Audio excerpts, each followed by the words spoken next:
Tuesday, March 1st, Committee of the Whole meeting. Clerk, would you please call the roll? Gustafson. Here. Dunn.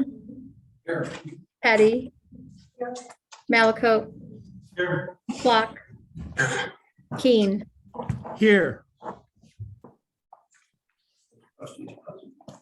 Want to say something right at the start, or do you want to? Folks, thanks for coming. There's a few housekeeping rules to renovate and go over a few things about public comment. I realize that I'm sure the vast majority of you are here because of new subdivision that wants to go in. Understand that, okay? Let's please be respectful, okay, whenever we're addressing and having your 3 minutes. Also keep in mind, under public comment, you can't be repetitive because this is not a hearing. The hearing was last week. Okay, so under public comment, if you have a few of you that are going to want to talk about the same thing, then pick 2 or 3 people that can address your concerns in a 3-minute period. Okay, so that way we don't have a lot of repetition, because public comment is not about repetition. It's about just getting into the record what the concern is. Okay, this is not a dialogue. If you come to the microphone and you address this committee, you have 3 minutes to tell us what's on your mind. There will be no response. This is not a debate. This is not a conversation in regards to that way. But Just to be clear, it will be discussed tonight. it will be discussed by us up here tonight. And at that point, if we have some questions at that point, we will then defer to someone directly that maybe had a question, and then we'll have that conversation. That just kind of keeps everybody kind of like, lack of a better term, on the same page. Okay, makes sense? Okay, Scott, go ahead. Item 3 is approval of minutes. Is there a motion to approve the minutes from the February 15th, 2022 Committee of the Whole meeting? So moved. Motion trustee Plot, second trustee Malik approved. Any discussion? Clerk, would you please call the roll? Dunn. Yes. Gustafson. Yes. Petty. Yes. Flock. Yes. Malaco. Yes. Keen. Yes. Thank you. Minutes approved 6-0. That brings us to public comment. President Zuller already sort of took care of the preamble, so we'll invite any members of the public or anyone that's online. We'll start with people here in person. So anyone wants to come forward and speak. I think there's a sign-in sheet. Please put your name and address down. And as President Zuller said, there are 3 minutes to address them. Please, when after you write down your name and address and stuff, then acknowledge who you are and your address for the record.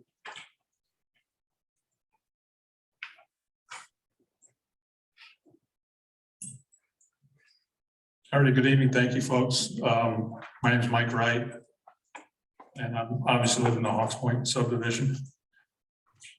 Had one quick question. Is this a forum, an okay forum to present petitions?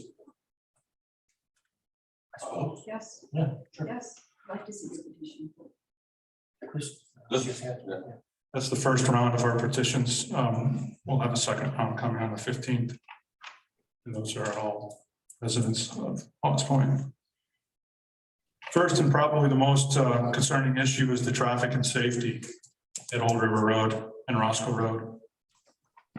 The village and the residents of Hawks Point have apparently been sold a bill of goods as far as the traffic and safety study at Old River and Roscoe Road. Park Design at the last meeting had mentioned that a traffic and safety study would be conducted involving Winnebago County. It's not the case, not at all. According to the Winnebago County Highway Department, Mr. Carlos Molina, county engineer, and by the way, Hawks Point subdivision resident, there is no traffic study being done. There is no traffic study in the near future, either for that intersection, even if the project is developed there. If the project is completed, will the village leave that traffic safety and those issues there in the lap of the county to deal with at some future date? Just like when the county did battle with the Petries for road improvements at the Chicory Ridge and Clear Ring rental units. Sticking with the safety, wanted to share these with you folks if I can hand these in as well. I've done a little work with the police calls that have been out to that area. I called it Clearwing versus Hawks Point subdivision. Over the last 4 years, 360 calls, responses, to the Clearwing subdivision, 98 to the Hawks Point subdivision. My point to that is thus the agreement in favor of single family homes versus any rental type unit or community. Another subdivision like Clearwing is just not what I'm going to call a positive difference in our community. Second, we believe that educators need to be part of the process of the impact of this on the schools. It's quite obvious. Again, the village needs to address the concern before moving forward. I've got a quote from, and I know Roscoe is not in the coverage area of this, but I do have a quote from Kelly Friedland.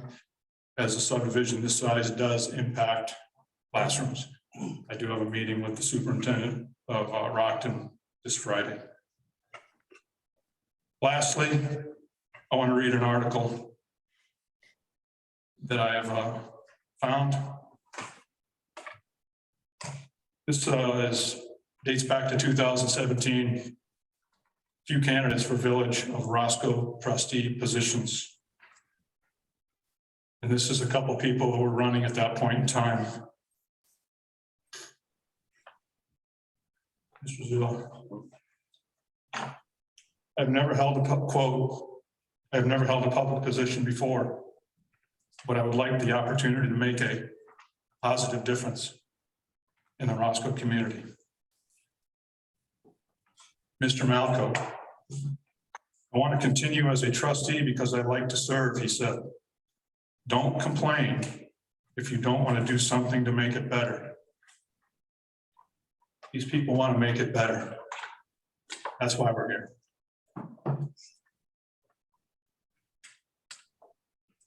The talk of positive difference in the community may have been lost on this issue.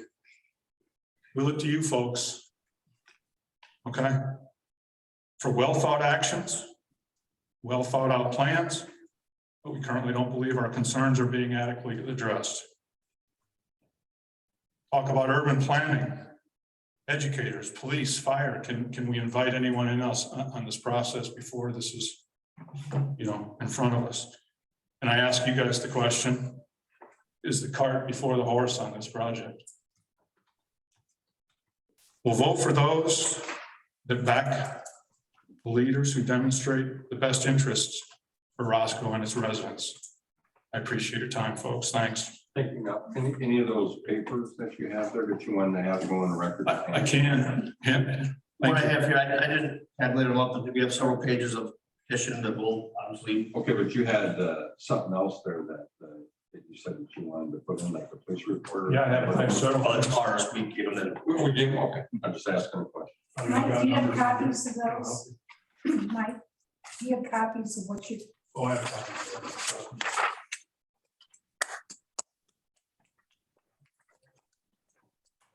No file. Who's next?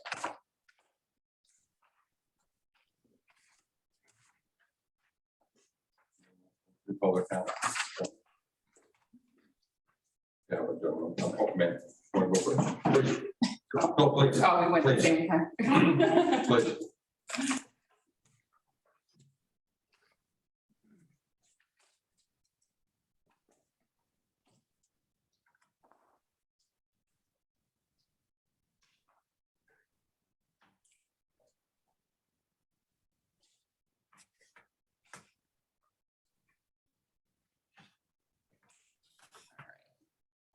Hello, I'm Nicole Stipplesek. I live at 935 Goosedown Drive. I'm the one emailing all you guys. I'm just going to kind of touch on some of those topics in the email. So last meeting, we discussed impact fees and how the developers would be responsible for taking care of that for the community. I guess long-term, what does that look like? That's a concern of mine. Right now, we can just kind of guesstimate of how it's going to impact the schools, and we're already having problems filling positions with bus drivers, positions with teachers, positions with local government, and everywhere, even outside of that, when you're looking at retailers for the area, all these new residents to our community is gonna have a larger impact, and how do we look at that as a whole? One of the other areas of concern was over the 60 acres or so in our neighborhood at Hawks Point. We have about 168, 163 homes in that neighborhood. So this new development is over 20 acres, and we're putting in roughly 140-ish units that we're looking at for this property. It just seems like there's a disparity there for the amount of land that we're dealing with. And obviously there's more traffic concerns outside of just the area that we've talked about with Old River and Roscoe Road. We have Hawks Point Trail that's already a very heavily traveled road in the neighborhood. And now that we're finishing Denali Heights and then opening up that. So what is can we have a traffic study before that starts? In addition to, we have 251, we have that light going from Roscoe Road to 251 in the mornings, always backed up, going on to Route 2. I know I always get stuck there. So we're inviting obviously more travelers, more congestion all around. What is that going to look like long term? And I guess, and my emails to you guys is the biggest concern is kind of just the reputation of the developers, and how we've had a lot of issues as a village before with them, and how many chances are we gonna, how many times are we gonna go down this road before we see the actual change, with the Denali Heights area just being resolved.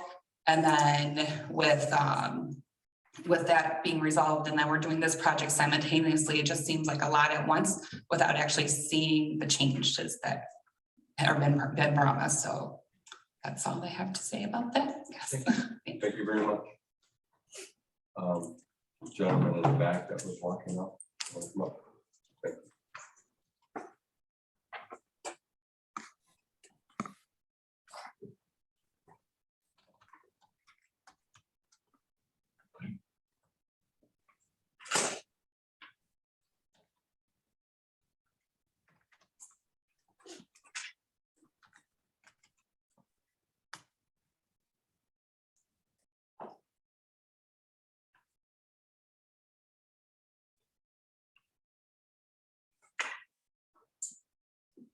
My name is William Babcock, 927 Roscoe.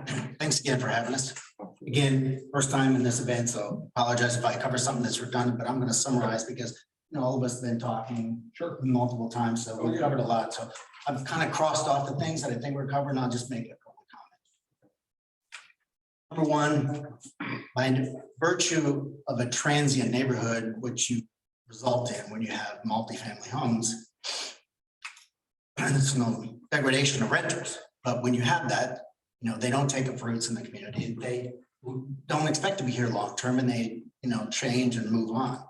So I think the argument is that we're not opposed to doing something with the cornfield. We like the cornfield, but in the end, put something in there that's representative of the rest of the community. Because I would submit that this, if you look at tangible things, that's pretty easy to identify and quantify. But a lot of things we have in life are intangible. They're a lot harder to measure. But if you look at this and you have people come in here and put roots down, they buy homes, they're going to be involved in the community. So if we're really looking at what's good for the village, I think we have to look at more the intangible part of this and what's going to be the long-term benefit for the village. So that's my perspective on it. Lastly, I would say this. If this same thing was happening in your neighborhood, how would you vote? Sometimes it's easy because we're not there, but this affects our lives. We've just spent a lot of money on a remodel because we love that community. So I just appreciate your time and thank you for the opportunity to give our piece here. And the other day we had lots of people talking, but we're not organized to the point where we know what everybody's going to say. So I'm just trying to cover the things that I think. Please, you're doing a great job. You have some time left. So go ahead and review there. I think like my point is single family homes. The other thing is I just did a quick look, and I'm not even familiar with this website, but it kind of points out what Mike was talking about. In the orange here was the crime that's in that neighborhood, and that happens to be where all the current rental property are. Now, if you look at this, people want to come to Hononegah schools. That's why they come here. So we, as a community, want to keep high level of quality of life. You know, obviously, if you compare Roscoe to the rest of Illinois, this is still a great place, or any place else for that matter. So anyway, I would just submit this just to reinforce that. And you know, I talked to my attorney today who has represented people in the community before, Jim Hirsch. He said, you know, the number one thing we can do is have it, you know, people show up. The other night, I think we had 42 people with we had shorter time, but in lieu of that, all of us contributed the time and walked this neighborhood to get the petition signed by the people there. So again, thank you. Just think about this in the context of that. One last thing, I found this on Full Court Enterprise. I don't know if you're familiar with that, but that's the number of lawsuits that are handled by, and this is one page. So can I submit this? Sure, please do. Anything you got there that you want to put in the record? Thanks for your time. I think that a lot of things Nicole covered, she already gave that to you, so I'll do that. Appreciate All that. right, thank you. Thank you very much. Anybody else for public comment? If you do, please come forward. Anybody back there? Yeah. Anybody else back there? Please, by all means. Please sign in and then let us know who you are. and your address. You okay there? Yeah.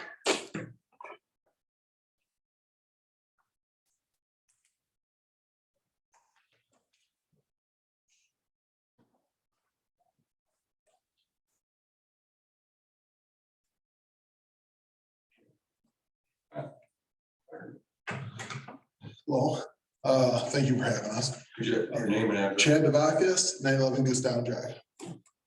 My main concern is I also would like this to become a single family residence property instead of a multi-family property. The cornfield, yeah, it's great. We all knew it would get developed someday. But given the fact that Clearwing is kind of seen as our rental community for the area, we would prefer to see single family homes in that subdivision, the proposed plot of land.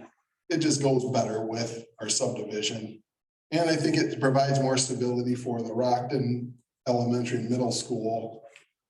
Takes away some variations in how many students you could possibly have. With Rockton Elementary and Whitten Post, we have a son in there.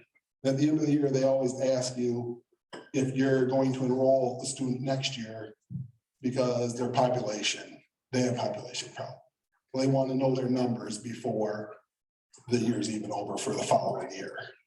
So I think if it was a single family home, when someone moves in, you're gonna have more stable numbers for the school district than wondering every year who's moving out and who's moving in.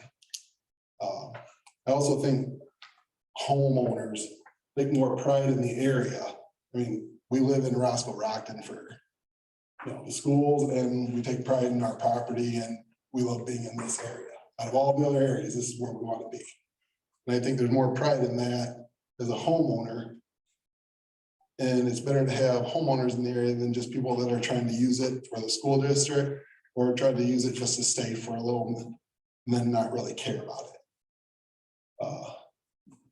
That's basically about all I've got. So thank you. Appreciate it very much. Anybody else? Let's come up. Please do. Everybody in the back. Oh, man, come on. Thank you.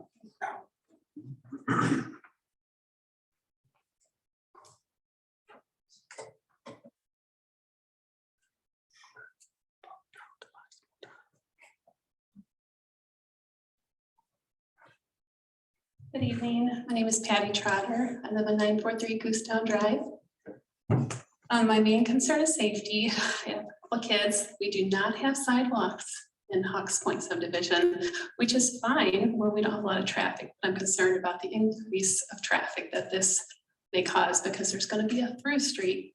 I don't know if you heard. Yes, you have. There's going to be a new street coming through. So my kids, they ride their bikes to the other side of the subdivision, play with their friends, and I am very concerned about the increase in traffic that will occur, as well as on Goosetown itself. I feel like we'll probably be cutting through our street just to go out onto Old River Road. I would ask that you please vote no on this vote tonight for rezoning to multi-level.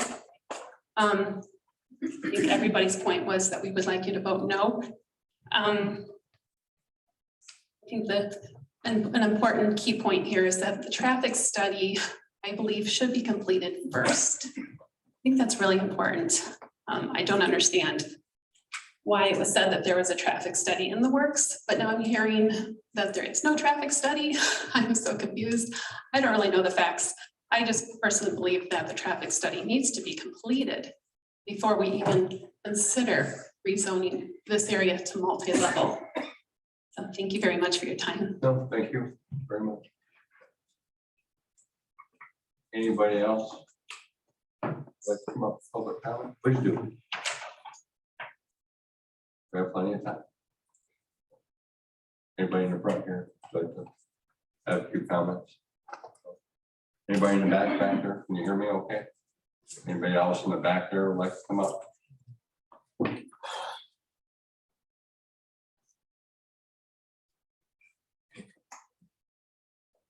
can move on to public comment then. We'll go to item 5, new business. Thank you. We'll take us right into it. 5.1, discussion and recommendation to the board for approval of a map amendment from the CG, General Commercial District, to the RM, Multifamily Residential District. This is for 2 contiguous properties that are commonly referred to as 8XXX Roscoe Road. They have not been officially addressed yet, and their PIN numbers are listed in the agenda. This was at ZBA last week, where the motion to approve the map amendment was passed 4-1. One was an abstention. I just want to take a moment, everyone, just for a little brief overview and explanation of this, and then we can get into whatever discussion is appropriate. I want to be clear what we're contemplating right now. This process that was started with the Zoning Board of Appeals committed, continues to the committee of the whole, goes to the board potentially next week, 2 weeks, is for the map amendment, it's for the change in zoning only. We are not reviewing or approving the development. That is a separate process that will happen after the rezoning, should that be approved. Some people go through the process of rezoning a property without any indication of what they're going to do with it. Some people don't know what they're going to do with it. Some people just feel that there's a more appropriate use, or they've had a lack of interest in a parcel because of the way it's currently zoned, and they asked to change the zoning. That's not uncommon. We've acted on those before. This is significant enough that we asked the developer applicant to provide an indication of what it is they're proposing to do. Again, this is by no means a finished product. I'll get into the steps that would have to be contemplated before it ever could be.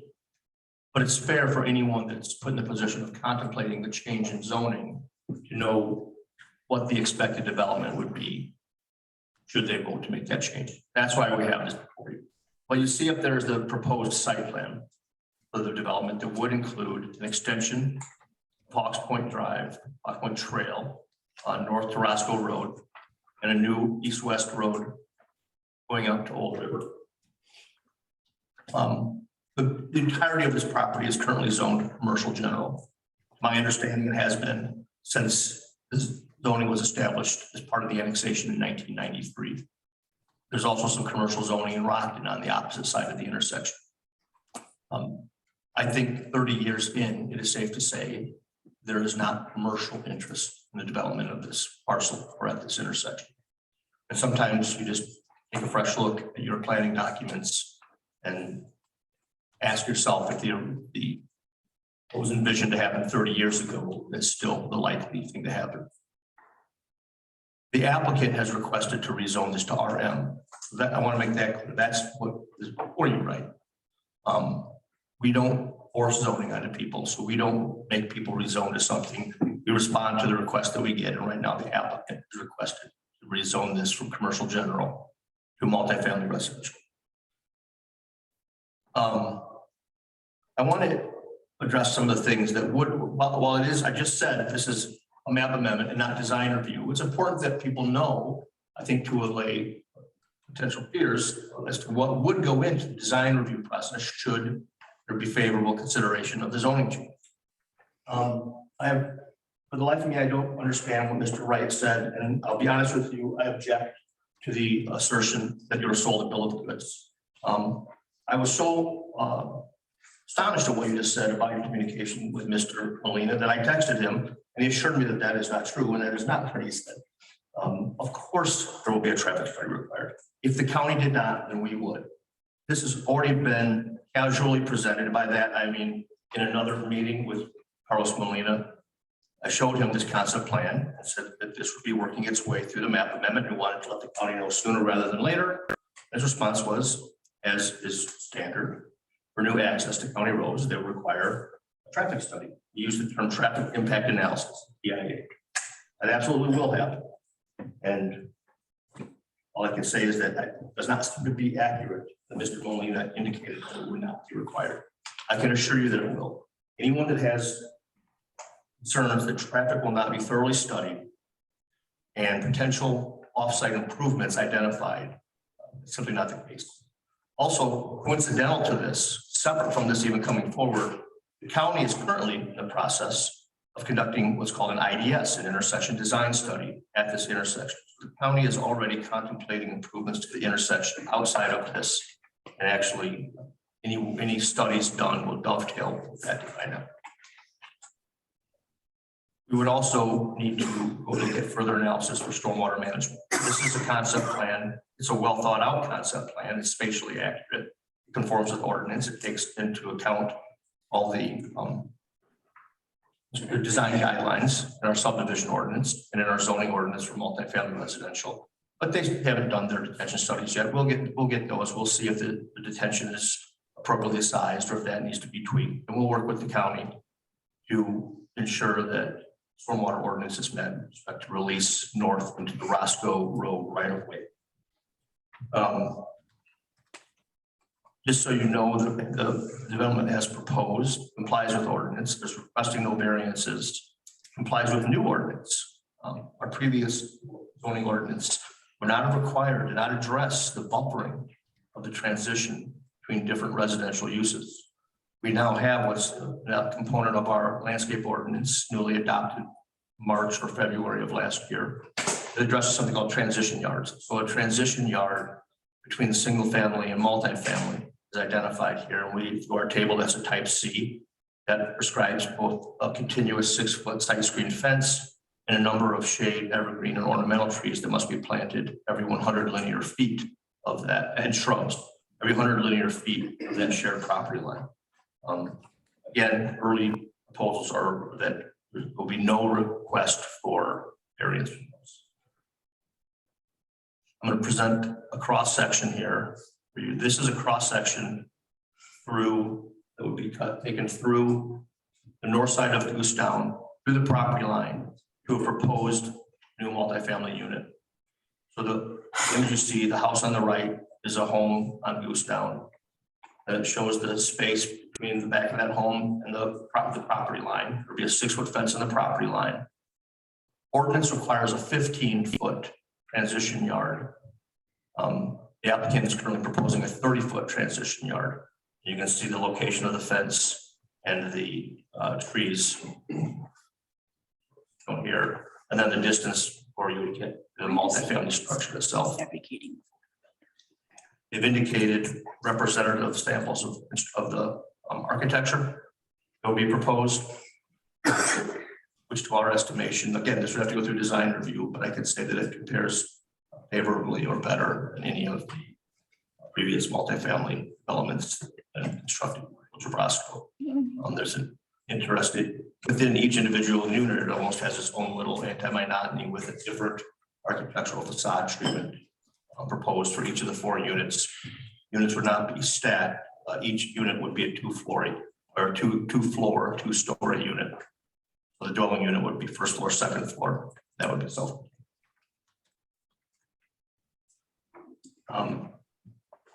I think with that, I will turn this matter over to the committee for questions or discussion. And for myself, we do have the applicant and his engineer here as well. they presented at committee or at zoning board of appeals. They don't, they're not scheduled for a presentation here, but they are here and available to address any questions you may have.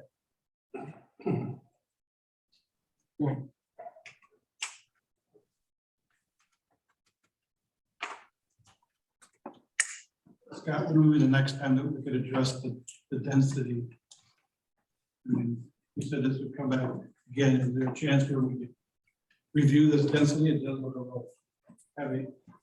It's lower than we allow in multifamily right now. The ordinance will let them develop at a higher level. That's, that would be something that could happen as early as potentially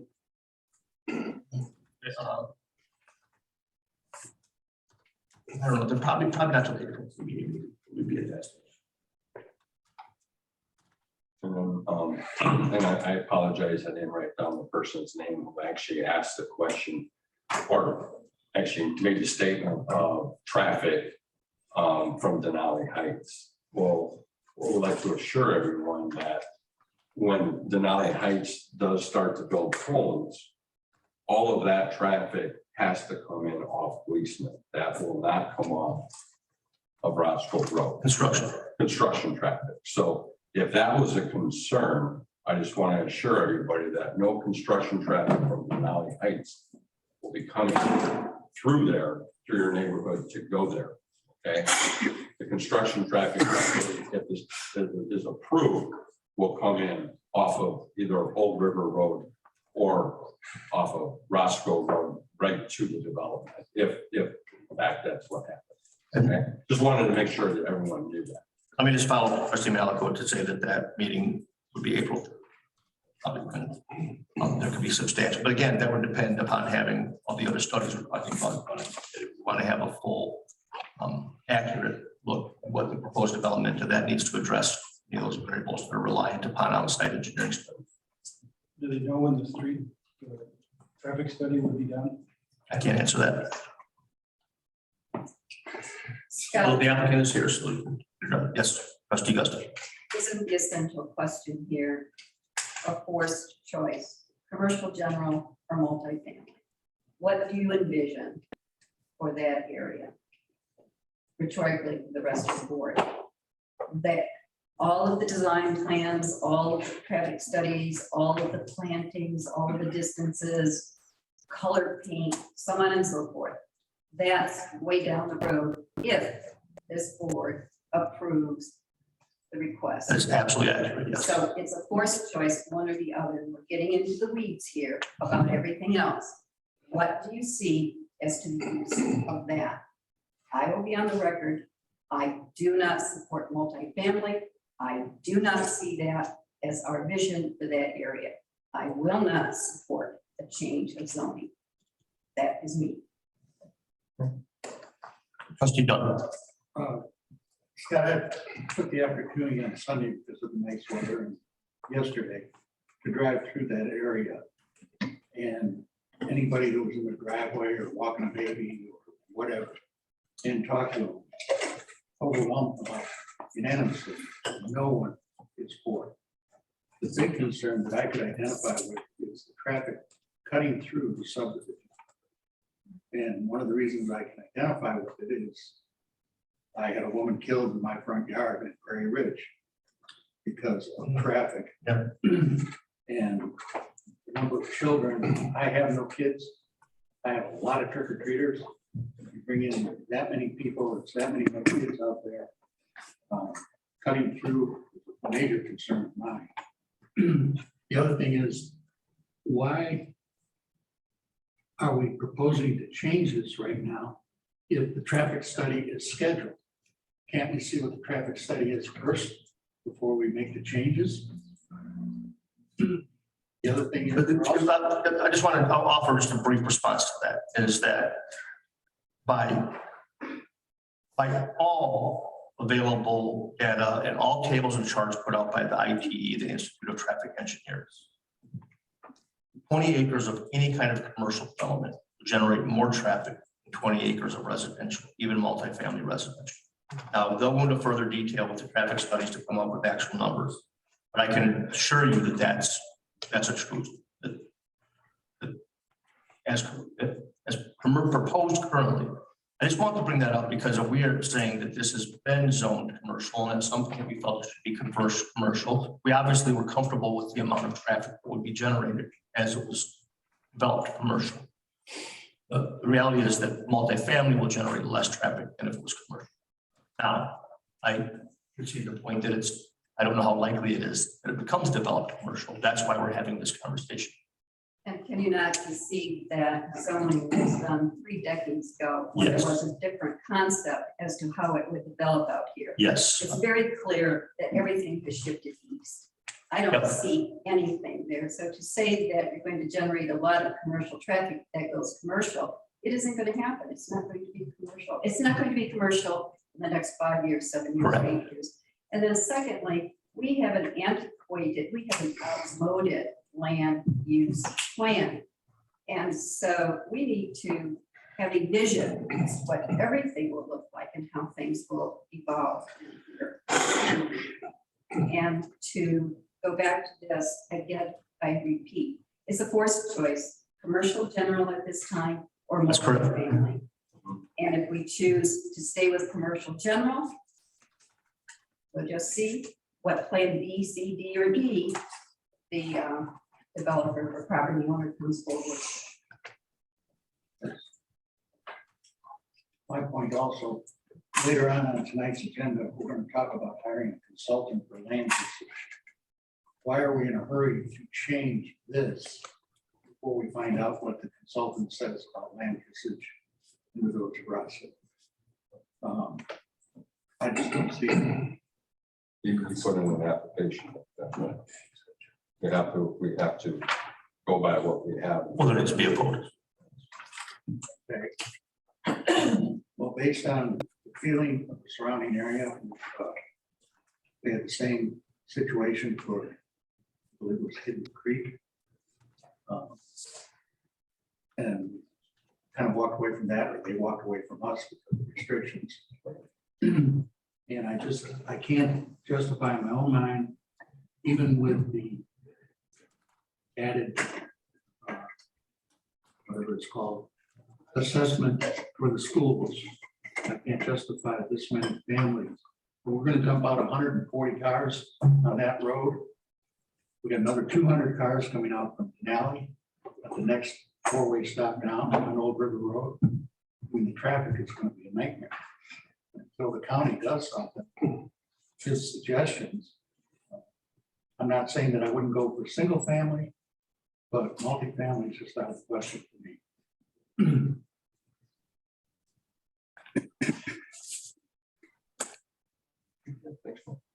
This is our chance to get rid of this commercial general, which seems like nobody agrees to. And we can still have control over the situation. Why, I don't understand. We know it's not going to help. Carol's indicated very audibly that it'll never develop commercial general. Let's get it back to residential that it should be. Well, Control, talk to them. Scott said there's meetings coming up and we can try and control this a little bit. I'll tell you that I've been here the longest. Every subdivision across that river has had the exact same comments made about it. And they've all turned out okay because most of them still live over there. But they've all talked about, oh, it's big crime, it's gonna do this, it's gonna do that. And yet there they are, and you all live over there. And I assume it's fine. It's nice because you live there. We have no multi-families in my subdivision. And Bingo. secondly, There was the same concern about your subdivision from the people across the river that was the cornfield and they didn't want these big mansions built and. But it's fine, it's a beautiful subdivision, you have beautiful homes. I don't, have you seen what's going in? nobody's concerned, there's always gonna be concern. This is our chance to get rid of commercial general and get it back to residential, which is what it should be. And we can lose that by simply stonewall. We've done that many times. We lost Walmart because we stonewalled. We lost Amazon because we stonewalled. We lost that junkyard up there. We lost control over that because we didn't want it in our community. But now we have no control over these. This, we can get it back to residential and control it. And he wants to do everything. Now granted, this is still Petrie, I understand that, but we have not had good luck with the Petrie family. But he, Josh, has made an exact effort to make this improvement. He's worked with us. We got what we wanted over in Denali for the most part. This is not his dad. We should all understand that and move forward with it. Stacy, why do you think he made a request for multifamily as opposed to single family? It's right there. I don't know, I can't speak for No, no, if, yes. Why do you suppose he did that? Josh, And why if- did you No, do no, that? no, you. I can ask anyone out there I want. I want your impression. I have no idea, I can't speak for him. Okay, you But he's said, right there and I you asked. said we would have some control. We would have We some do. control. We would have some control if it kept it commercial general. And we rejected the multifamily. And someone came to us, even Mr. Petrie, with perhaps, okay, now I will ask for single family residential. Well, we'll have no control if he decides to build a tattoo parlor or a gas That station isn't or going to anything else. happen. That isn't going to happen. He can do anything he wants with the land, yeah. But. We've had that argument all over this community, that they can do what they want with it. He's asking us to go back to residential. No residential, Major difference. We have control over it. Multifamily versus. So say, Have some control over commercial also. Say we can, Not as much. say we keep it commercial, okay? Nothing stops him from going to Rockton and asking to annex into it. Just like with the wedding venue, went to South Beloit. And guess what? Fortunately, they're not gonna care about any of the residents that are there because they're not there. That parcel's already annexed to Village Roscoe. That's Ross. Rockton, It's already ours. It's right, Roscoe. but they can ask. No, no, Annex it's into a part of different Roscoe village. now. It is Roscoe. We would have to swap it. We've done that before. We swapped. We would have to. It would have to be offered to them in some sort of swap. We did that with towards Walmart. I don't know, I just see a chance to get rid of the commercial and still have control. This village over and over again, we don't take the chances to keep the control, and then we just get stuck with them. Not listening to the residents. Yeah, I've heard the argument that, okay, this is not an issue, not our issue. I'm sorry, what's the county? The road study. Streets within the subdivision, yes, that's our. The county. I don't particularly put a whole lot of faith in it. Well, you did hear what Scott said, right? I mean, There is going to be, so why do we have to rush into this? no one's rushing anything, like, this is a format that we have in place that we have to go through. Right now, there's an applicant that has put forth an application for changing it from commercial to multifamily. That's what we're dealing with right now. There's steps in this entire process, which is what we've been discussing. And nothing is decided this evening. No, you may not talk. Appreciate it. So, call it. Thank you. Okay, and I will call it. Thank you. So does anybody have a question for Josh Petrie or his engineer who is standing here right now? From us. Why multifamily? This is not a hearing. Say what? But we're asking. I just, I said at the beginning, that you can ask questions of the applicant. Of course you can. There's a chair here. Me? No. It's supposed to be Well, Scott. Rules. I just of order. answered the question of trustee Petty. Okay, well, we'll just stand back here then. Go ahead and tell How them. about the microphone? No, We can hear him. We're fine. No, if someone's gonna tell me. yeah, please come right up here, Josh. Please, thank you. All right, so I chose multifamily because I have absolutely no intentions of competing with my father. So, I mean, it just makes it pretty simple that, you know, he obviously builds the most affordable houses in this area. And I'm gonna try to build the most reasonable, affordable multifamilies. I don't plan on having them as a rental project. I mean, I hope that the market stays good and I can sell them. So it's the ultimate plan. Would you consider owner occupant? What do you mean by that? I don't know what that, Well, if these are gonna be condos, not rented out. I mean, anything can be rented out. I mean, it doesn't matter if they're, what it is, I mean, somebody could buy it and rent it. I can't control that. So I can't control if the market crashes. I mean, there's just so many things that factor into it. I mean, it's hard for me to sit here and tell you that I'm gonna sell them all, but.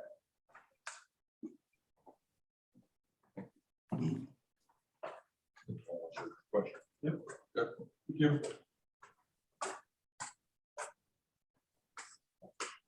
Any other questions, comments from the board or committee, or we can entertain a motion? I just have to agree with Stacy that we constantly overlook developments in Roscoe. Just because we don't want it in our backyard. I think these people are saying that exact sentiment that you just. Right, but it's constantly said over and over again throughout the village, and we constantly lose development. Walmart. I have to go with constituents. And. That's fine, I'm just making my statement, I'm not trying to argue with you. It's just, he's got his opinion too. Yeah. That's fine. That's fine. Is there a motion? Anyone want to? I'll make. What are you moving? Please Move it state to the it. board. Please read your motion. I'm taking, is this a motion? To send the map amendment to the board for final approval. To do what? Change from commercial general to RM. Multifamily are. That's what our. RM means, but So to be clear, we have, I think it's basically the motion is as stated in the agenda. I think it's a motion to recommend to the board for approval of a map amendment from the CG general commercial to the RM multifamily residential for the subject parcel. Does everyone agree that's the motion? yes, Is there a second? Second, A motion by trustee Malco, second by trustee Plot. Any further discussion? Clerk, will you please call the roll? Malco, yes, Clock, yes, Keen, yes, Dunn, No, Petty, No, Gustafson. No, This will move on to the board, 3-3. Thank you very much. This will be on the next board agenda, March 15th, 2021 at 6:30. 2022. Sir, just so you know, and the reason why I stopped it oh, no problem. is because at the end of committee of the whole, there will also be another public comment. So at that point, you'll be able to give another statement. Okay? Sounds good? Perfect, man. Move on to item 5.2. This is discussion or recommendation to the board for approval of awarding a contract with Rockford Structures Construction Company for construction of a building addition to the Public Works facility for the bid amount of $480,000. I brought this to committee. Generally, when these are a follow-up action to something that's received previous board approval, as this has, both through appropriation at ordinance or at adoption budget talks time, and through approval of issuing the bid documents, which the board has done. But it did come on over budget. We had estimated $380,000 construction of this facility. We received 8 bids. And the low bid is Rockford Structures at 480. I think the average bid was, if you average the total, was around 570,000. One or two of them eclipsed $600,000. I think it's an eye opener for everyone, and I know that the design team takes these bid openings and readjusts their per square foot estimations moving forward, but it's just an indicator that we're in an era now where construction is going to be much more expensive than we are used to. I brought it to committee to just give a recommendation. Trustee Petty, come right to you. I do want to point out that we had appropriated 520,000, I think, can confirm, but over $500,000 for capital improvements buildings. And that was for the combination of the Public Works addition and the salt shed. So I just want you to keep those numbers in mind. This building could be approved and stay below the appropriated line item for capital building improvements. Or you could still pursue both of them and make a supplemental appropriation at the time. Trustee Petty. When we first started out, what did we originally agree to? On the budgetary, 142,000. Well, we never, I don't know how to answer that.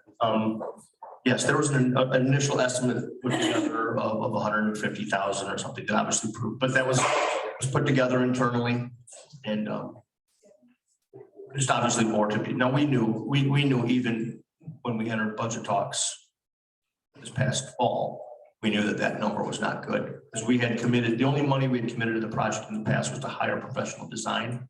And that led us to a more accurate, well, in hindsight, not as accurate as we would have hoped, but it led us to a more professional cost estimate of 380,000. And obviously, all the numbers came in much higher. Is this just the building or is this with the salt sheds and that too? No, this is just the Public Works addition. Another building? Yep, this is a 3,500 square foot addition to the Public Works facility that has a truck washing bay with something, it's proprietary names, don't laugh at it, but there's a hot seat system that's a gas water heater, pressure washer, separate washing bay. Well, we can do police department vehicles in there too. Absolutely, we could. Back to this, just building salt shed. Like that. Our estimating, Carol? Yes. Number 30,000 or something. No, it was higher. Maybe that was the question. But were we on the road to do both of them? That was the hope. Yes, that was intent at the time we appropriated, yes.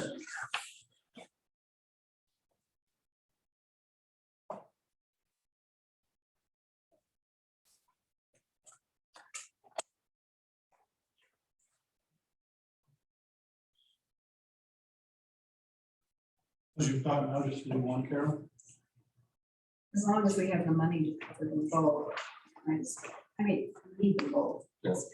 So as long as we have the money to cover them both. I just recall, we did put a line item in there for the new door and the existing one at the same time. And that needed a frame and everything with the hardware and stuff. And I think we got it was about 20 or 25. That might have been the community. That we had to increase because it's more. I'm just. We had- that right now. Trustee Gustafson, we had actually, I think, appropriated north of $130,000 for the salt shed, all in. I would like to remind this board that we also decided that we would put on next fall talking about a new police station. Correct. But back to this particular site, we also have parking. Yes. And just want to know, again, if we have the dollars to do it, I just assume have the total package done, everything, salt, the garage, that's just. parking lot, I think the everything. majority of us are thinking the same way. And if we found that we were short of funds, perhaps, and again, we don't know, because we don't know what the world situation is and impact it's going to have on everything, revenue, so on and so forth. This to me seems like a more immediate need than building out that area across from Porter Park. If we had to delay something, to me, Public Works is a need. Porter Park is really nice, love to have it, but something that can wait a year or two. Again, if we don't have the revenue, all I'm saying is, way you did too. Sure. So I would like, again, just speaking of myself, to have the total package done here once and for all and upgrade that material.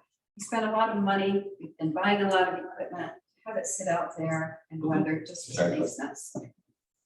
Scott, I just agree with them. do you have in front of you how much we rolled over? I know we had money.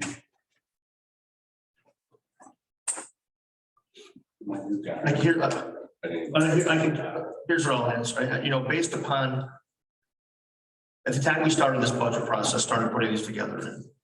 I don't know, October, November, we had to crystal ball it a little bit and we estimated a fund balance at the end of the year of $5,600,304.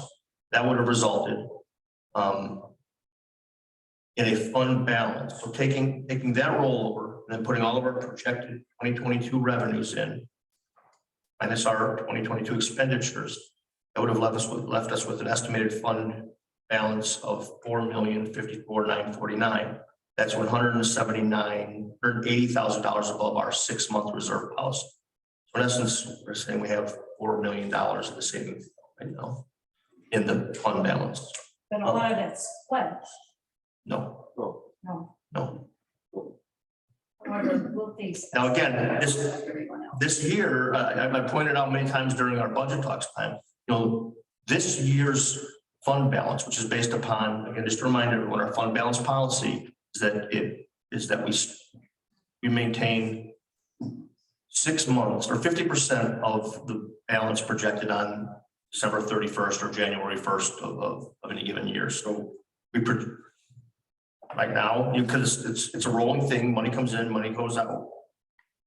But right now, based on all projections, we would have, by the end of this year, we would have $4,055,000 above our expenditures. And none of that money is pledged for the 3 main projects. No.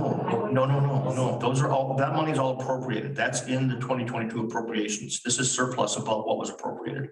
And to get back to my point, what I pointed out because we had, as Steve pointed out, because we had higher revenues last year, because we've had some federal assistance funding come through, we're in a position, we appropriated much more this year than we would in a typical year. And that's reflected then in our fund balance policy. So the fund balance policy, I would suggest is almost artificially high right now because it's reflecting an atypical year's worth of appropriations. I don't know that it's that reflective of 50% of our true annual operating expenses, as we are building a lot of stuff, proposing to build a lot of stuff.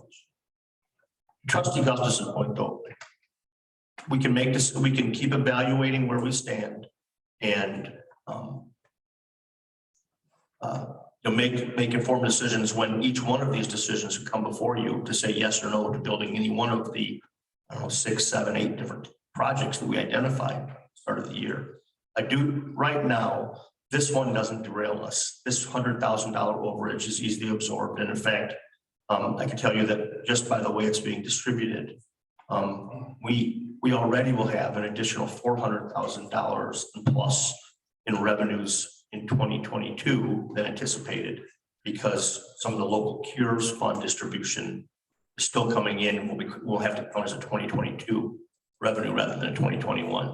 So we still hit, I guess what I meant to point out is that we projected a fund balance of $5,600,304. What Steve presented tonight in his year to date is that we had a fund balance of $5,620,000. So we were spot on with the fund balance projection at the end of the year, which might be luck.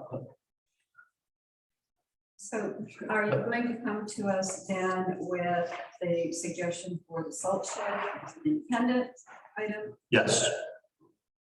Trustee Dunn? That was my question. Yeah, these are not a package. Can we get a total package? Would it possibly No, lower the price for 480? no. Builders.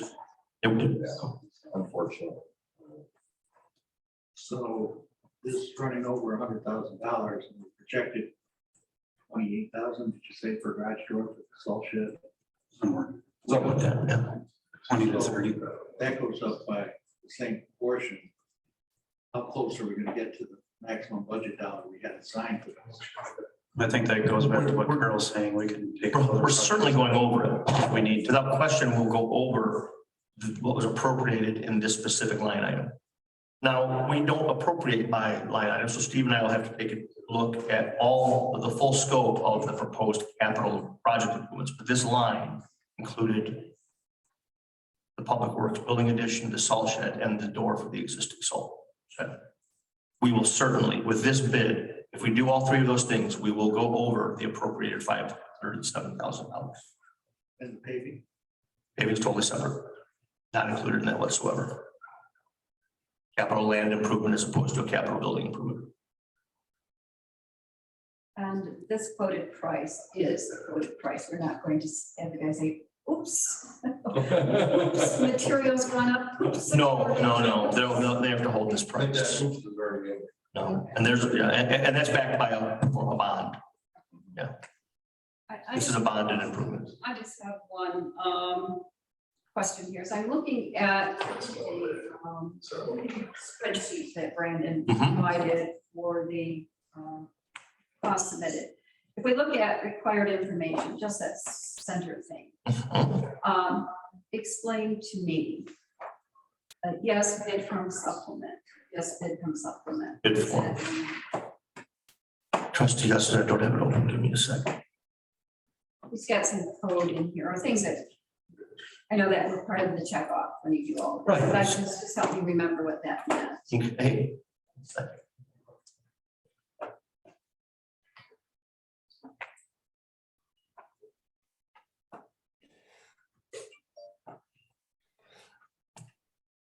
Insurance certificate, I understand.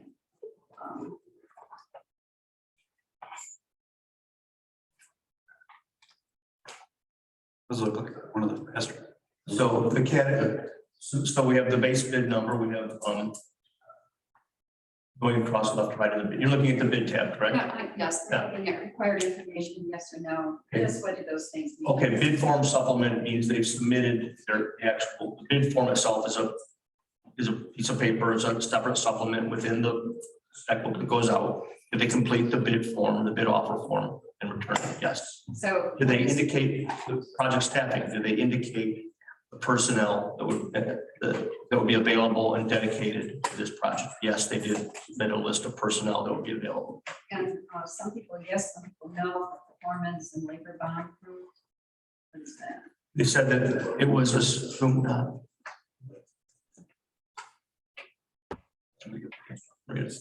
Scott, I can speak on that if you'd like. Okay. So yes, we ended up confirming with the contractor, Rockford Structures, that the performance and labor bond cost that they would have is included in their overall base bid, the $480,000. So I think that's typically for them to purchase, I guess if that's the correct term, a performance and labor bond is typically about 1 to 2% of the overall construction price. They confirmed that they have secured that, and it will be included in their overall price. So we will not have any additionals for a performance and labor bond. All right. And are we going to add some of those alternatives that are listed here? No, they were all deductive, so we're not. Ceiling fans we don't need. No, we're gonna keep them in. We're not, those are deductive alternates, but they don't seem to provide enough value to remove them. If they were larger numbers, perhaps we contemplate removing them and trying to do them ourselves. But all the alternates are to deduct from the base bid to remove the project. I know I'm getting in the weeds, but I'll ask the question anyways. Is there going to be washing vehicles in there? Are there some sanitary sewer issues? Yes, that we have to address, recapture, whatever. There's an entire new sanitary connection. There's site work involved in this as well. That's all in the project cost. But I mean, does it go down the regular drain or? do you No, it's a new drain. another area? It's a new drain we're building all the way across the parking lot. Yep. You know, contaminate. Mike, did you have something? No, it will be collected through a floor drain that goes into a sanitary sewer connection. There's all a new service line across the entire parking lot. Obviously, we'll do before we pave the parking lot. We have established an interim completion date for this project Was it the beginning or end of July? Brandon? One of them. But End we're- of July. End of July, so all site work and all concrete work has to be done by the end of July, so that we can advance the parking lot project separately without having construction traffic on it. And just to address your point, yes, it's going into sanitary, and that's all part of the project. Mike, that's all. Mike, Motion to move on to the board. Second. thank you. We have a motion, trustee Dunn, a second by trustee Petty. Any further discussion? Again, to clarify the motion, to award the bid to Rockford Structures Construction Company for the amount of $480,000. Correct. Is that correct, trustee Dunn? Yes. Clerk, will you call the roll? Keen, Yes. Malaco, Yes. Gustafson, Yes. Dunn, Yes. Clock, Yes. Petty, Yes. Motion approved 6-0. Thank you. Discussion or recommendation of the board for approval of entering into an agreement with Clark Environmental Mosquito Management for the 2022 Environmental Mosquito Management Program for the quoted amount of $22,978. I never know. I'll be honest, I'll err on the side of bringing it. When we have these repetitive renewed contracts, I'm never sure if the initial approval is enough, must be included in the budget. But again, to err on the side of caution, or to you because it is an agreement. I appreciate reminding us that we did this and made these decisions many, many months ago. We'll make a motion. Wait a minute. I hear trustee Keene trying to ask a question. Go ahead, Tony. Since we are looking to do this on an annual basis, is there a way for us to get some economy out of doing possibly a 3-year contract opportunity as opposed to doing it annually? Since this has borne a positive outcome for the village and we've mitigated our mosquito population, is there a way that we can save some money on this? At any time, this price is quoted to us as a potential 3-year price. I've not taken the liberty of taking that because it seems to be something that I want to make sure you appropriate every year. It would save us, generally this goes up 3% a year. So you would save that if you entered into a 3-year agreement. The price is always proposed as being valid for 3 years. But when we only take a 1 year, then they increase it by 3% the next year. Mhm. But we can look at that when we talk about 2023. Absolutely. Now, this is before us. So we give them 10% every 3 years. 9, yep, No, yep, 10. yeah. we're definitely going to explore that. Okay, thank you. Yep, thank you, Tony. Motion to move on to the board. Second. We have a motion by trustee Dunn, a second by trustee Platt. And just so you guys know, when I hear a motion to move on, to me, that means the motion is written on the agenda. Would you please call the roll? Dunn, Yes. Gustafson, Yes. Keen, Yes. Clock, Yes. Petty, Yes. Malaco, Motion approved 6-0. Thank you. Discussion and recommendation of the board for approval of travel expenses for attendance at the 2022 IML lobby days in Springfield, Illinois. The village administrator on Wednesday, March 23rd, 2022, in the amount of $244.96. Presented for approval as follows. So moved. Second. Motion by trustee Platt, second by trustee Dunn. Any further discussion? Do you have high expectations? I think the value. Or I wouldn't ask. No, what I meant was with the changeover, all of the things going on. What? would I you- look forward to discussing What with would be things your greatest interest? What are you going to lobby for? for funding opportunities for capital improvements in the village of Roscoe. So who's ear, who's important? Well, Carol, that's really kind of hard to have a conversation about. And I get it. I get it. Clerk, will you call the roll? Malaco, Yes. Clock, Yes. Petty, Yes. Gustafson, Yes. Dunn, Yes. Keen. Yes. Well, no, I researched and found a hotel other than the one affiliated with the event. It offered a government rate, so significantly less than even the hotel related with the event. Far away from the action.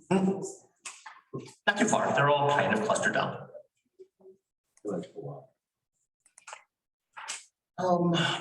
Item 5.5, discussion and recommendation to the board for approval of solicited quotes for professional services for updating and revising the Village of Roscoe comprehensive plan.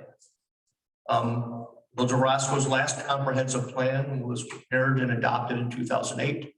It was done through the NIU, Northern Illinois University School of Government or Government Studies. At the risk of being over opinionated, it is not a strong document. And professionals who have reviewed share that sentiment. Me, it sort of feels as though it was a student project, perhaps. I don't know if that's how it is. Maybe that's exactly what it was coming out of NIU, but it was largely a regurgitation of easily tracked down demographic data and very light on any planning or future recommendations. We haven't issued an RFP. I'm not trying to get ahead of this, but I want you to know that undertaking this in any professional manner is a big thing. And these are, Joe, am I overspeaking? Am I interpreting statute right? They're required. They're required to have. Yeah, we are required to have and update this document. And there are. And use it. And there are components of that outlined in the authorizing ordinance that I'm sure our current plan falls short of. I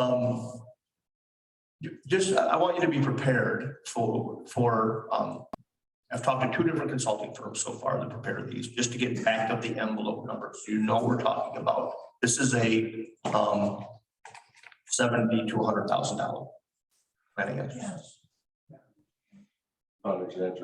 No, for sure.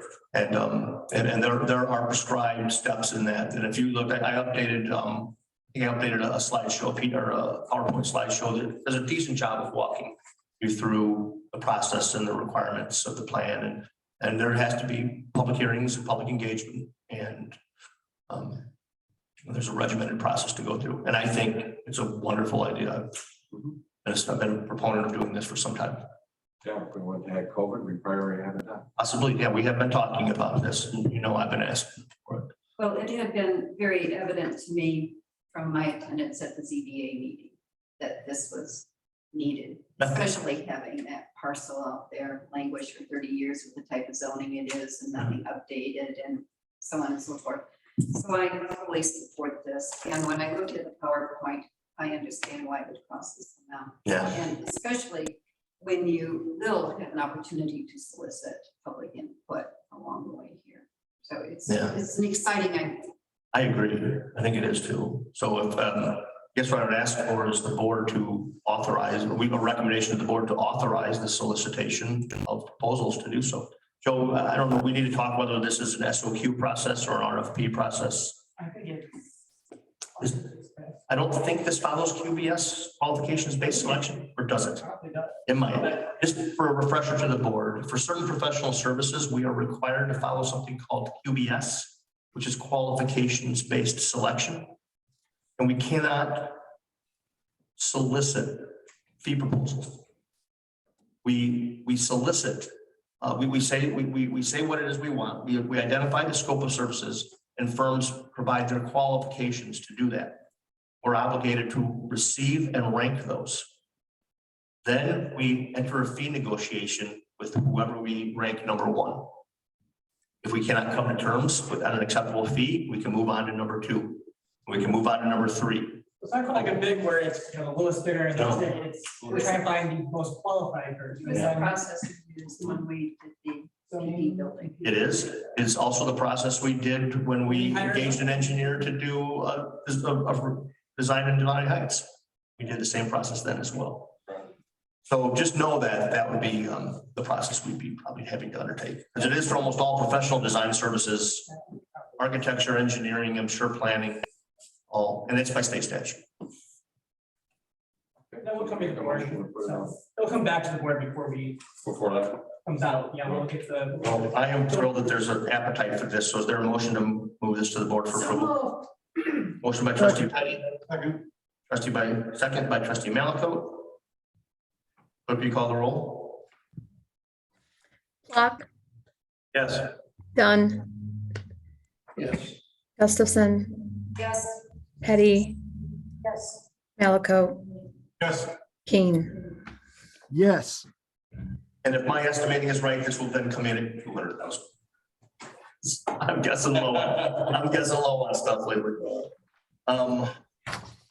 Discussion and recommendation of the board for approval of hiring Miller Engineering for labor and materials for replacement of existing HVAC system in the Public Works Office Building, the quarter amount of $5,791.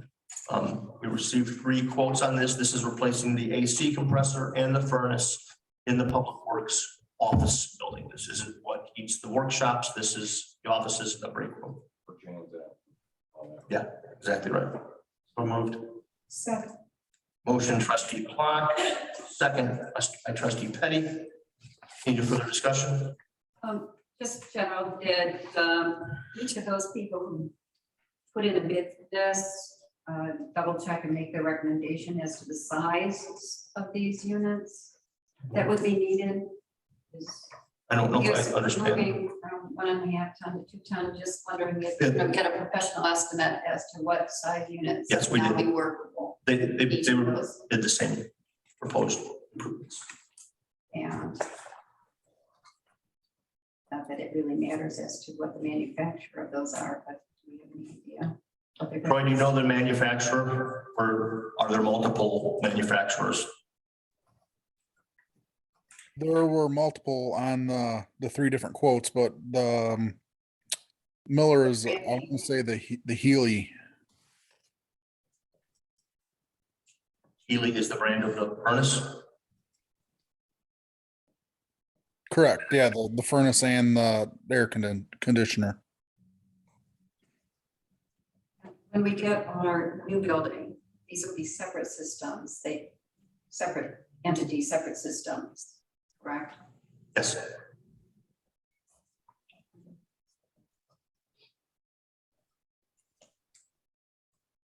Clerk, call the roll. Clock, Yes. Petty, Yes. Keen, Yes. Malaco, Yes. Gustafson, Yes. Dunn. Yes. Thank you. Motion passes 0. 5.7, discussion or recommendation of the board for approval of a 1-year extension to the Swanson Park usage agreement with State Line Fast Pitch. We have the letter and check and since for a few weeks now, or better part of a month now.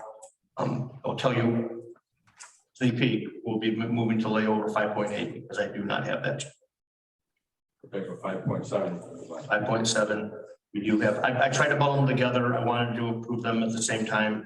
I was hoping to have the Leland Park check-in look better as well, but I just don't have it. That's what it is.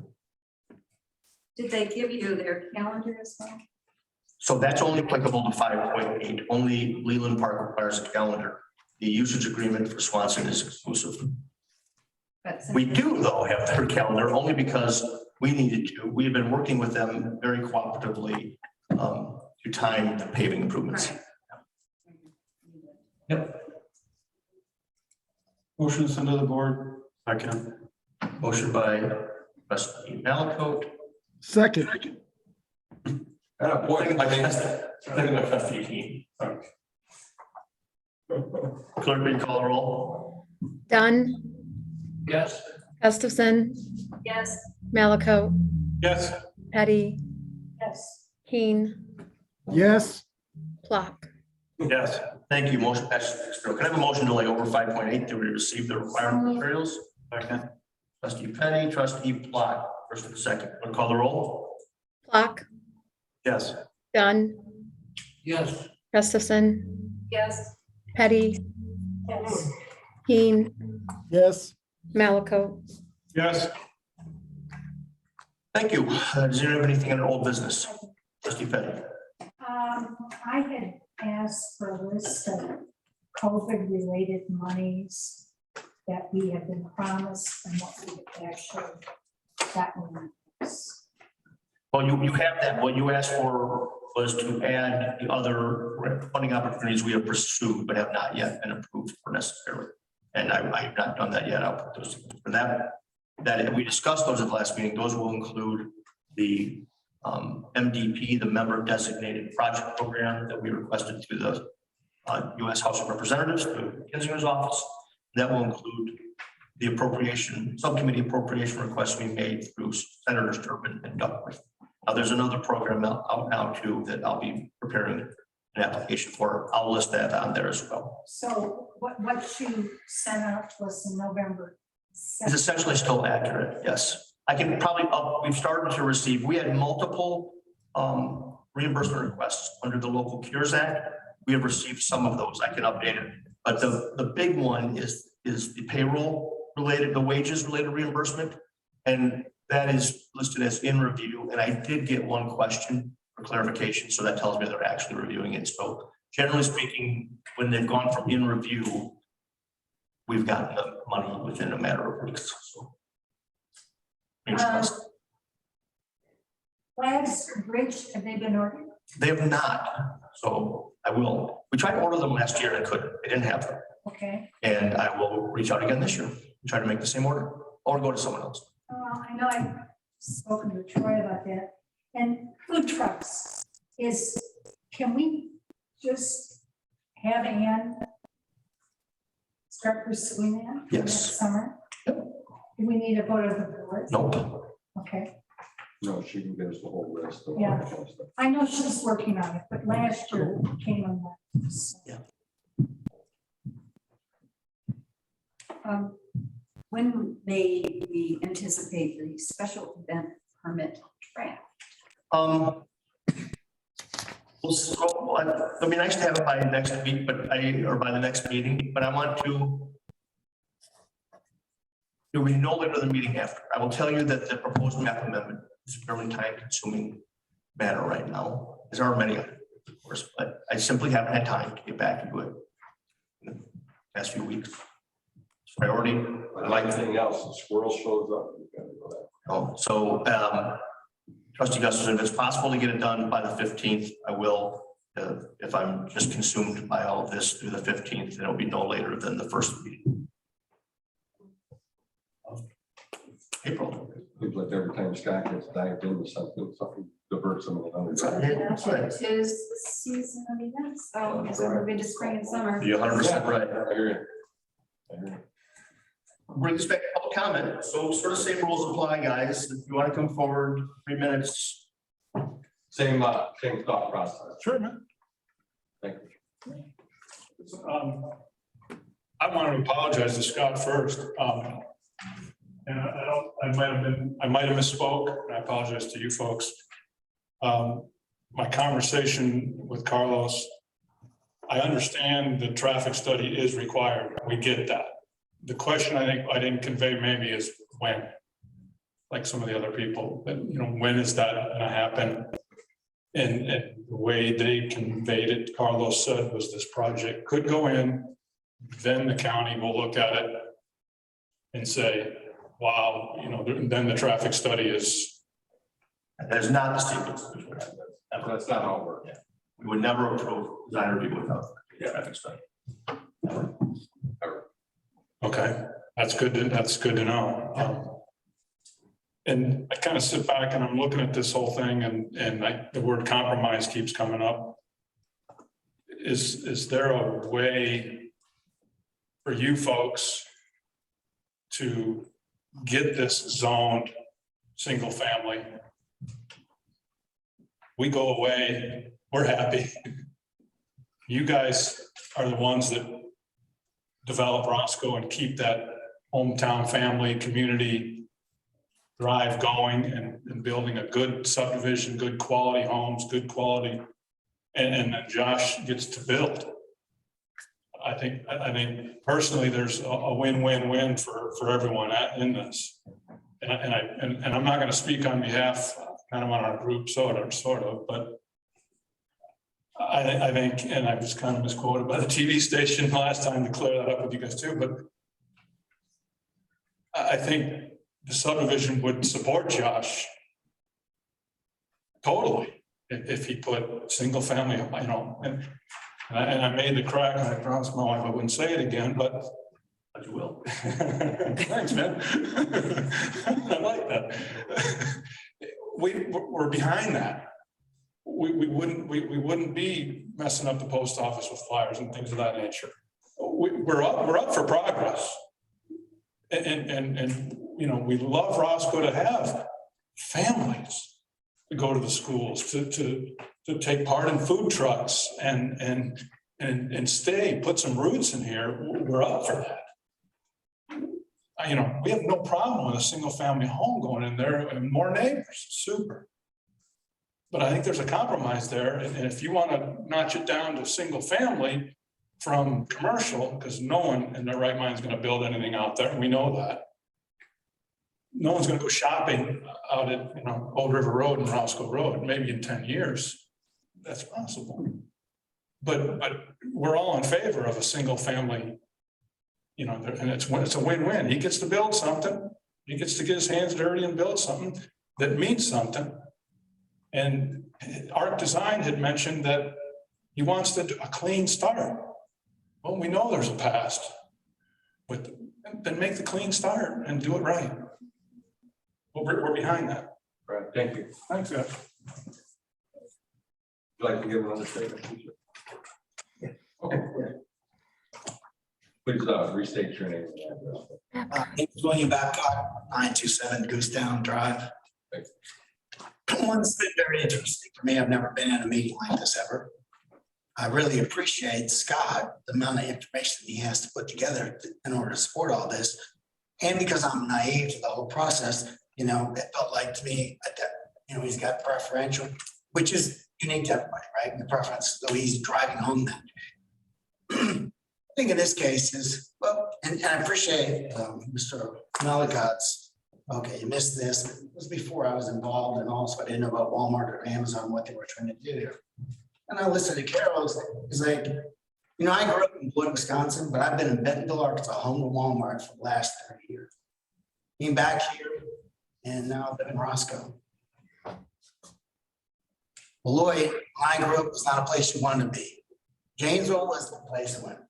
Now you look at what Beloit did different than Janesville is they had a long-term plan. So all the things I've heard and talked about is that's what I think Scott was saying and Don Carol was recommending is having a plan. You know, I've been in the IT world most of my career. And one of the problems with major corporations is that there are a lot of really smart people. They make a lot of really good decisions. But collectively, when you put it all together, you got a mess. And then that's what it's impossible to take. And I think the new start here, start with your consultant approach, get a long-term plan, then whether it's Stacy or Justin, you all can get behind one single plan and move it forward. So I think you do have a choice here. It's like, well, to your point, okay, we missed that, but on the other side of the room, well, let's back up and start over. I think if you do that, you make a decision and say, what's the best thing for the village going long term? Make a restart, get the plan together and make a restart. And the issue is you have a choice. You vote no for this. Nothing's happened, as Carol pointed out, for 30 years, commercial, and it's not going to happen. We live out there. There's not any commercial. And if they do want to do it, okay, so it's going to still come back to you guys to approve that. So you have more control now to force it. And say, okay, if they really want to do something with that land and develop, they're going to come back with another plan. That's what business guys do. You know, they get shot down, but they come down with a plan, and the plan should meet the long-term vision of what this village has. And I think to your point, Scott, put that consulting program together, list that bid, and then you get back to something, and then every piece is going to fit together in a nice puzzle. So my 2 cents. Thanks again. Appreciate all your comments. No, thank you very much. Anybody else like to do a public? Which one first? Please state your name and address. Sure. My name is Mark Trotter. I live at 943 Goosedown Drive. You've already heard from my wife, so She encouraged me to come up here. I'm just kidding. So, I have not been in the Roscoe area for very long, only 2 years. After Peyton and I got married, my first wife passed away about 10 years ago, which change is very difficult for anybody. Heard a lot of negativity associated with this thing. You're under a lot of pressure and everything, stuff like that. At the last meeting that we were at, somebody in the corner standing next to me, and I don't know all the players and everything, said, why don't we just put up an effing strip mall and be done with it? So there's a lot of hard feelings going in. I wouldn't be opposed to a tattoo parlor. I mean, or bowling alley. I mean, I'm good to go there and stuff like that. But what I do encourage you guys to do is, I know that the guy who did the land drawing, and you said that they're following all the ordinances and stuff like that. However, I believe that there's an ordinance 154.039, which is dedicated parklands. This is section B1 small b, that says that anytime that you put a division in the Roscoe area, the builders shall be compelled to put in dedicated parkland. There's no dedicated parkland out in Hawks Point. There's no dedicated parkland out in Denali Heights. There's no dedicated parkland. But it's, I don't know that, so I'll come back after. Just wait. Yeah. I know there's supposed to be dedicated parkland out in Denali Heights. Hold on, we're not having it. I know. Okay. So all subdivision areas that we have next to us, there's no dedicated parkland. All right. I would just encourage you to make sure that all the ordinances are being followed if it goes in. That is all I'm saying, stuff like that, I know there was the hiatus in Denali Heights. The other thing that and this could be hearsay and stuff like that, but I want to bring this up just so you guys know what's kind of the scuttlebutt is. I know, Mark, that you talked about construction traffic not going through our neighborhood and going in off of, but it was my understanding, and again, could be hearsay and stuff like that, that when that subdivision gets done, they will not have access to Gleesman Road, and it will all be going through our subdivision. I could be wrong. I just double check on that, if you wouldn't mind, please. Because like I said, construction, great, but I think when it's done, my understanding is that they might not have access to Gleesman Road and stuff like that, and all that traffic will be coming back through our subdivision and stuff. I appreciate it. Okay, just a couple things to think about. I'll see you guys all. We'll address that, here coming up. Oh, don't worry, I'll be here to listen to you guys, stuff like that. But so I just want to make sure that some of that stuff gets, like I said, I thought the drawing was really nice and everything, but like I said, I didn't see the dedicated park lanes on there. So just want to make sure we'll get back to you on that. Because well, the other thing is that I know that they can do a fee for that as well. So I guess my question is, have we accepted a fee for not having dedicated parkland already? I'm gonna wait till you're done, so I'll wait till you're done. Are you done with your statement? I am done. Thank you. The next gentleman there wanted. I know. What's wrong? Excuse me, there isn't a chance to answer. You are an ex officio member here. Yeah. And Carol, that's your opinion. No, it's the ordinance. It's the ordinance. Sir, state your name and address. Hi, my name is Ken Farmer, 912 Night Owl Lane. Thank you. As a police officer for 20 years, a little over 20 years, very violent city to the south of us. My concern, yes, yes, I would absolutely be Rockford. And I work over in the far east section. Okay. So that'd be the best comparable to residential stuff, Roscoe. So a lot of my calls for service are to multifamily, locations. A lot of my violent calls are to that. So as we were talking about stats, as 90 calls for service over to Hawks Point, Clear Wing had 360. It's not just that there were calls for service. I'd be willing to bet there were more violent calls for service over there. So you bring a single female that meets all the requirements for the rental into a neighborhood and everything's going great. And then she brings some boyfriend in. She doesn't own the property, doesn't mean much to her. And then you get a lot of violence from that. Drugs, shootings, stuff of that sort. That's what I would be most concerned about living in that neighborhood. Bullets don't stop, you know, you can shoot and it'll go through multiple houses. It'll certainly go through the land in between this subdivision and our subdivision. So that would be my biggest concern as one of the citizens is, hey, I deal with this a lot. I have dealt with a lot. That's the big thing. That's the big thing. For me, it's not traffic. It's nothing else. And I love the fact that Mr. Dunn actually came to our neighborhood and talked to some people out and about.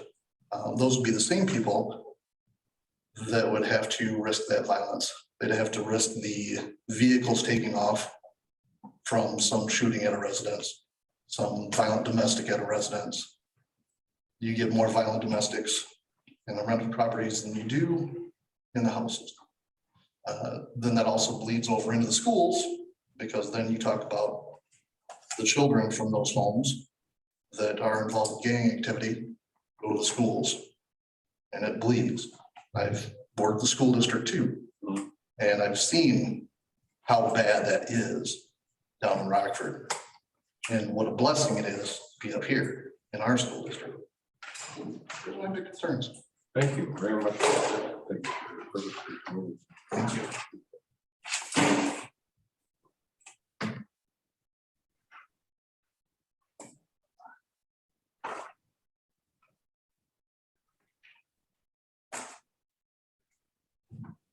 Thank you.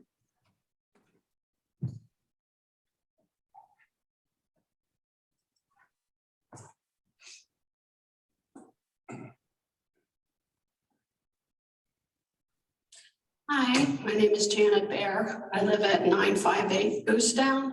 I took lots of notes because I didn't want to repeat what anybody else had said.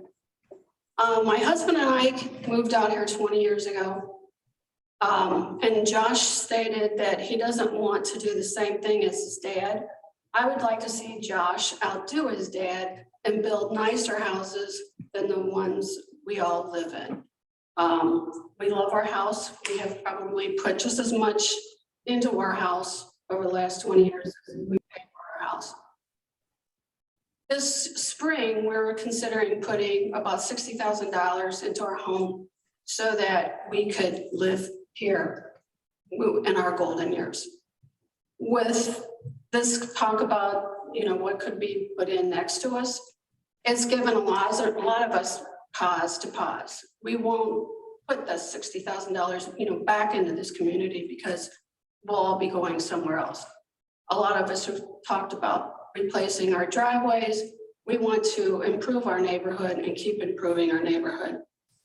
Talking about traffic, when there was construction in our neighborhood a number of years ago, they weren't supposed to use Goosedown as their entrance and exit, but construction trucks and construction workers did.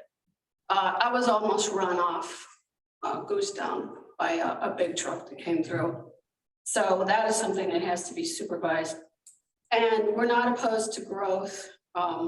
Like somebody else, neighbors have said, we'd just like to see continuity in our neighborhood and have single family houses fill out the rest of our street, our neighbors.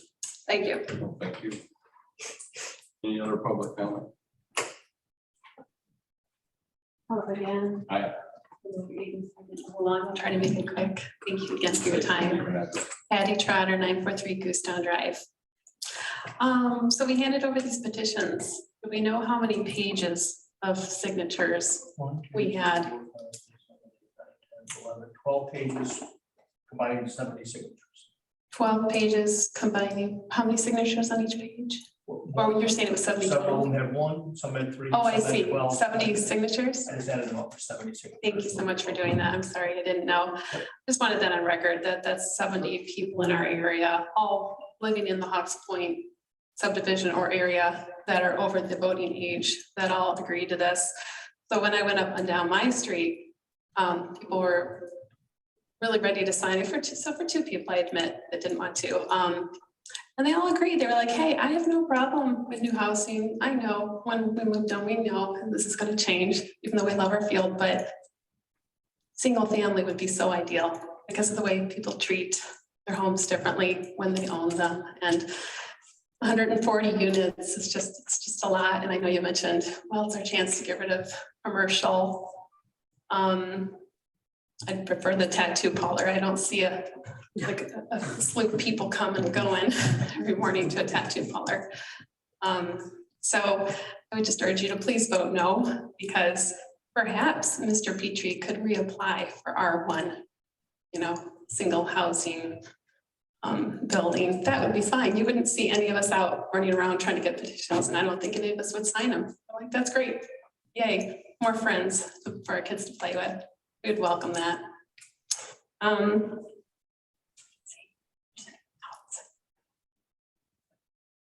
I think that was everything. Thank you again for your time. Oh, thank you. Appreciate it. And then public comment. Is it too late for me to jump in real quick? Would you mind? Okay, I'll just come sign in and put your name and address down. Okay. Take your name and address and give your statement. As always, Rob, you have 2 minutes. Sorry, I was at meetings earlier. Let's see, okay. Rod Baxter, do I need to swear in or anything, or? No. Okay. Public comment. Okay.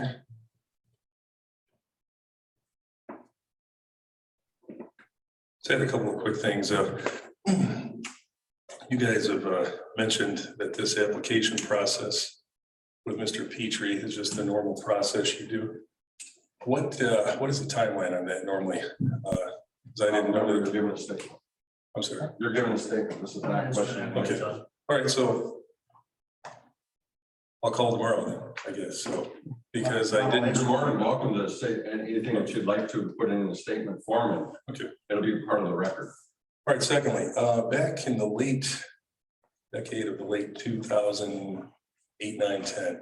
I'm going to go down to the county and find it. There was actually a proposal for a subdivision there, obviously an extension of Hawks Point. It had streets on it, it had homes on it, and it was denied by the county because of the traffic issues at that time. I'm going to go find it since everybody seems to be denying it. 2 of the trustees formerly on the board do in fact remember that. I don't know if it'll change any minds, but we're going to go find it. I'm going to get that in the next 2 weeks here and bring that forward. Let's see, what else was there? We got that. And lastly, I do have a comment. You keep talking about this traffic study. Who's conducting it? We've made calls downtown. We can't seem to find out who's in charge of it. So I guess I'd like to know that too. If there's a specific person or what's happening with that. So I think it would behoove the board to wait for that traffic study to see if this project's even feasible.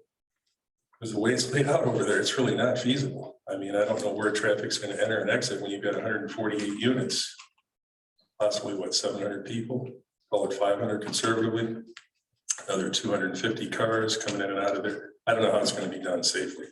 And that's why the county rejected it the first time. So I hope that the board members may look into that a little bit, but I will drop it off as soon as I can find it and we'll go from there. So, all right. So thank you. Thank you for your time. Yeah. Any other public comment? Joe's there any hands up? Where's that? All right, I'll try to go through these succinctly. I try to make notes if I forget anything. The easiest one first. You're right, there is no truth to the rumor that there would not be access to from Denali Heights to Leesman Road. There absolutely would be. There's 2 points of access, Tupelo Avenue and Denali Drive. Those are absolutely going to be points of access into Denali Heights from Leesman Road. Rest assured. That's an interesting one. So quoted ordinance, further down in ordinance, but it does also acknowledge consideration of residential subdivision being proposed less than 40 acres in size. Specifically, it talks about examining the combination of park facilities for any proposed residential developments less than 40 acres in size to be combined with other adjacent residential subdivision developments. I'm remiss in perhaps not pointing out at the beginning of this, I did have it as a bullet point that I must have skipped over. It's probably not known widely to the residents, but we, the Petries, have donated 3 contiguous parcels in the center of Denali Heights along Denali Drive. So really it would be central to that subdivision once built out. Now, that's not in Hawks Point, but that is,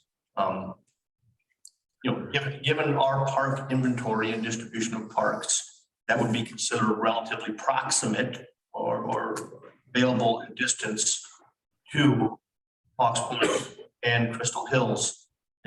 Especially in as much as there'd be no crossing of major roadways. It would be a park system that would be accessible to residential streets to be approached by bicycle or car from within the subdivision. The board that's only very recent. We've only received title to those parcels in the past weeks, if not months. And I think it's safe to assume that development of those parcels will be something that the board advances in the near term. It's not proposed for this year. It's not appropriate for this year. Park development is not cheap. We built one a couple years ago in Chicory Ridge Park. And we're very proud of it. And I think we would like to advance more opportunities like that. So there will be park development central to Chicory.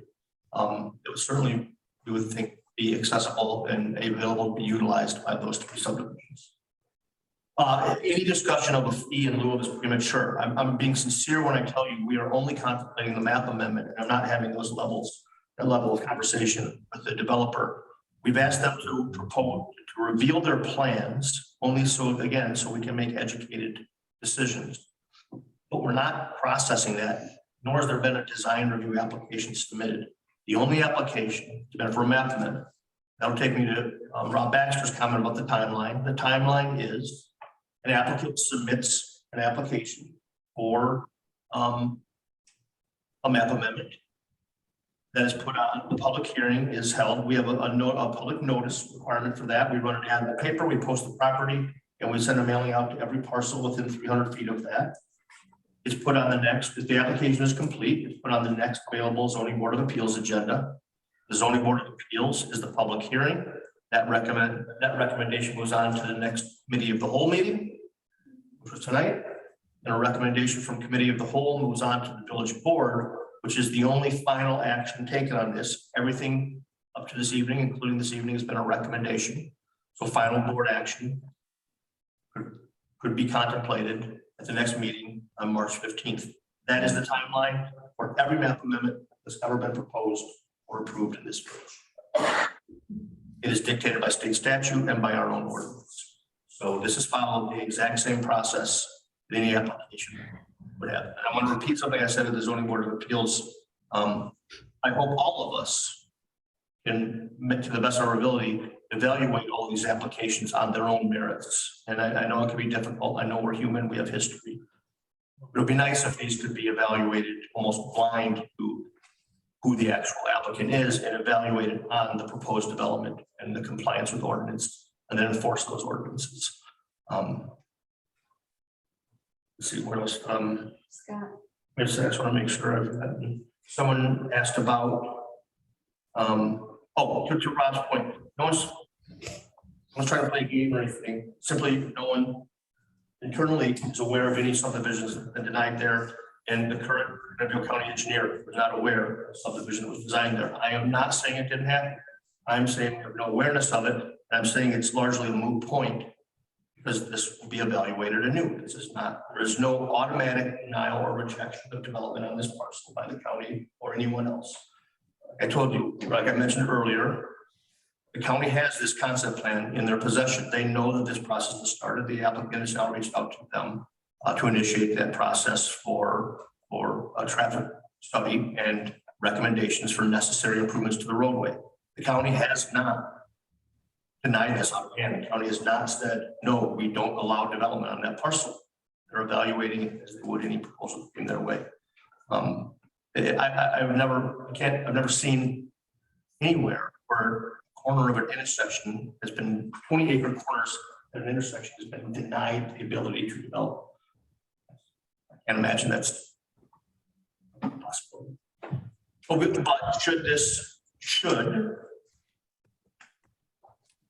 there be a favorable consideration on the zoning change, that will start the rest of that process. That will start the design process. I'm not, for lack of a better term, wasting time on that design review process until I know that they have the appropriate zoning in place. That will trigger all of that. And it'll be time consuming. Trustee Guston. Another item to clear up. Mr. Trotter was pointing out our ordinance regarding the parkland. And that's true. However, when all of this property was annexed, the village board at that time waived certain requirements. They gave away the right to have parkland. So we're stuck with that now. Yes, we all agree parkland would be great, but our hands are tied by what a board decided back in 1993, 1998 in its lust for 2004. or rooftops. So, pardon me? Yeah, for this thing. For this, yes, for this particular. Right? That ended, right? Didn't that end? Yeah. But this is Future still agreement part is of- dead. This one, Right, and this is still part of that. kind of, except this has never been platted. Every other subdivision got platted, so this snuck goes in. I don't know if it was, I want to make sure it was clear.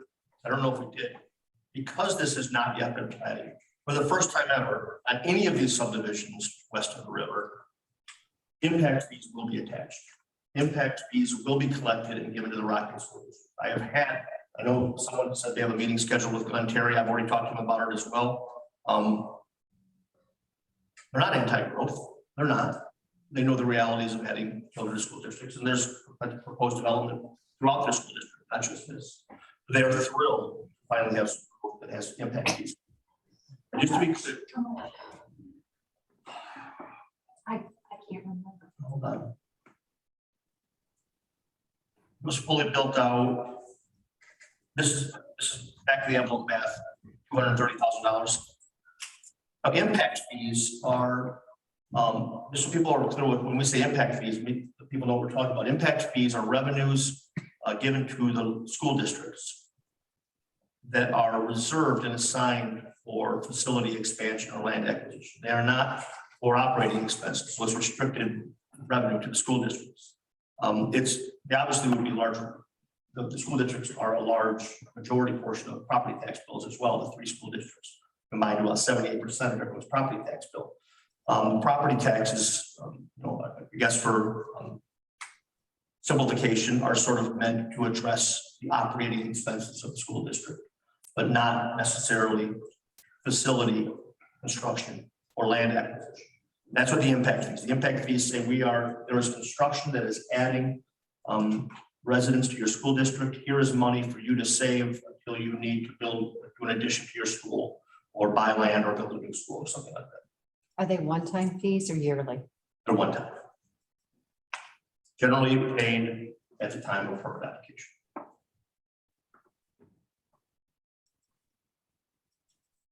And it's just, don't think it's too far to go to say we all agree it's a shame that all the rest of these subdivisions got platted prior to the adoption.